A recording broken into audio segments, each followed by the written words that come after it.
अप्सरा साधना के लिए साधकों के कुछ डाउट्स हैं, मतलब कुछ शंकाएं हैं, कुछ भ्रम हैं, जिनको लेकर के बहुत सारे ऐसे साधक हैं, बहुत सारी ऐसी साधिकाएं हैं जो कि दुविधा की स्थिति में पड़ी हुई हैं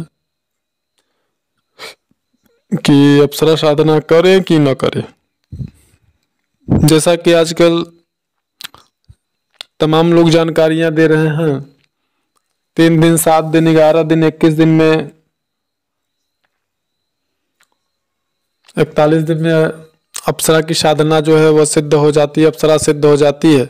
और ऐसे प्रश्न हमें भी बहुत सारे लोग पूछते हैं कि अप्सरा की साधना की सिद्धि कितने दिन में हो जाती है, कितने दिन में अप्सरा सिद्ध हो जाती है। और अप्सरा की साधना करने वाले जो साधक हैं, उन साधक को अप्सरा की साधना करने के बाद, सिद्ध करने के बाद, क्या उन साधकों की शादी विवाह में अड़चने आती हैं, या यदि कोई विवाहित व्यक्ति है तो वह यदि अप्सरा की साधना करता है तो उसकी पत्नी जो है वो मर जाती, एक्सपायर हो जाती है। क्या ऐसा होता है? और तीसरा प्रश्न है कि अप्सरा को सिद्ध करने के बाद सामान्यतया जिस प्रकार से पति पत्नी होते हैं, व्यवहार करते हैं एक दूसरे से, क्या ऐसा हो सकता है? और जो सबसे महत्वपूर्ण है कि अप्सरा को किस रूप में सिद्ध किया जाए जिससे कि वह जल्दी सिद्ध हो जाए, क्योंकि इसको लेकर भी लोगों में तमाम भ्रांतियां हैं कि अगर माँ के रूप में करेंगे तो माँ मर जाएंगी, पत्नी के रूप में करेंगे तो पत्नी मर जाएगी, बहन के रूप में करेंगे तो बहन मर जाएगी। मतलब जिस भी रूप में करेंगे, अगर उससे संबंधित कोई रिश्ता है आपका तो वो रिश्ता जो है वो खत्म हो जाएगा। ऐसा लोगों के अंदर में भ्रांतियां हैं, ऐसा लोगों के अंदर में शंका है, दुविधा है।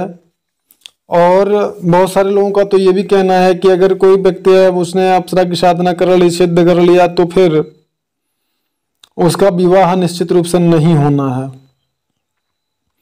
और बहुत सारे लोग तो ऐसे भी भ्रम को पाल करके बैठे हैं कि यदि अप्सरा की साधना कर लिया जाए, सिद्ध कर लिया जाए, तो फिर वह प्रतिदिन व्यक्ति का जो है वह शारीरिक शोषण करती है।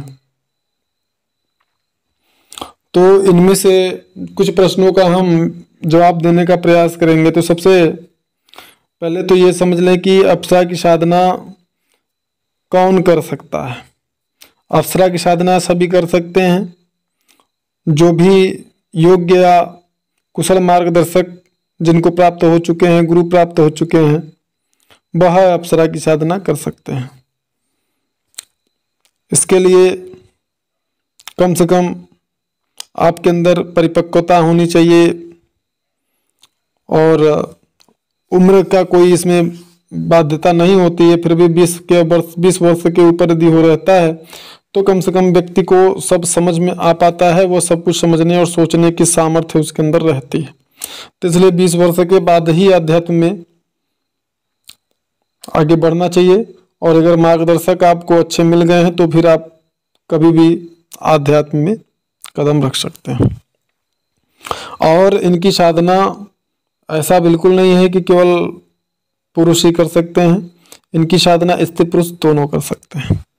साथ ही साथ अगर यह देखा जाए कि अप्सरा को सिद्ध करने वाले साधक का विवाह नहीं होता है तो यह बिल्कुल भी गलत है, बल्कि अप्सरा की साधना सिद्ध करने वाले साधक की शादी और भी अच्छे लड़की से होती है, जो कि बहुत ही, उसको आप कह सकते हैं कि अगर किसी ने अप्सरा की साधना सिद्ध कर ली और इसी मनोकामना के साथ सिद्ध किया तो फिर उसे सर्वगुण संपन्न जो है पत्नी की प्राप्ति होना यह निश्चित है, इसमें किसी प्रकार का कोई संदेह नहीं है। अब बात आती है कि यदि अप्सरा की साधना जिस रूप में करते हैं उससे संबंधित कोई रिश्ता है तो वह रिश्ता आपका खत्म हो जाता है। ऐसा बिल्कुल गलत है, भ्रम फैलाने वाली बात है, बेबुनियादी चीज़ें हैं, ऐसा बिल्कुल नहीं है और ऐसा नहीं होता है। अप्सरा एक सात्विक शक्ति है, वह सदैव आपका जो है उचित मार्गदर्शन करती हैं और हमेशा आपके हित में ही अगर करती हैं तो करती हैं। अब बात करते हैं कि किस रूप में इनकी साधना करनी चाहिए। तो मैं ज़्यादातर इनकी साधना मार्गदर्शक या मित्र रूप में ही करवाता हूँ। आप चाहें जिस रूप में आप इनकी साधना चाहेंगे आप कर सकते हैं, और इसके लिए कोई बाध्यता नहीं है कि आप यदि प्रेमिका के रूप में साधना इनकी कर लिए आप, तो फिर आपका विवाह नहीं होगा। बिल्कुल गलत है, बिल्कुल होगा। और एक अच्छी सर्वगुण संपन्न जो है लड़की या पत्नी या जीवन साथी आपको प्राप्त होंगी, इसमें कोई संदेह नहीं है, और उन्हीं के द्वारा ही प्राप्त होंगी, उन्हीं के मार्गदर्शन से। और अब बात आती है कि अप्सरा की साधना कितने दिन में सिद्ध हो जाती। तो यह सबसे महत्वपूर्ण प्रश्न है कि अप्सरा की साधना कितने दिन में सिद्ध हो जाती है।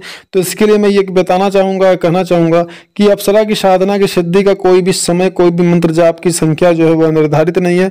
ऐसा अगर कोई बताता है तो निश्चित रूप से केवल और केवल आपको भ्रमित कर रहा है, यह सत्य नहीं है।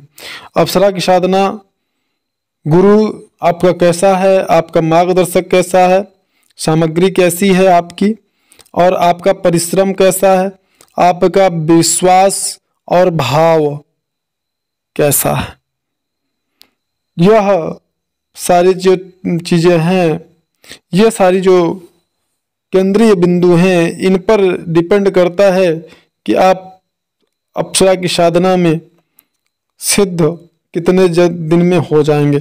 और सिद्धि भी कई प्रकार की होती है, जैसा कि हमने अपने प्रीवियस वीडियोस में दिया हुआ है कि अप्सरा की कृपा प्राप्ति अलग होती है, अप्सरा की साधना की सिद्धि अलग होती है, अप्सरा के मंत्र की सिद्धि अलग होती है, स्वयं अप्सरा शक्ति की सिद्धि अलग होती है, और प्रत्यक्षीकरण जो होता है वो अलग होता है। और इसमें 3 दिन, 7 दिन, 11 दिन, 21 दिन ऐसा कुछ नहीं है, इसलिए भ्रमित ना हो, आकर्षित ना हो।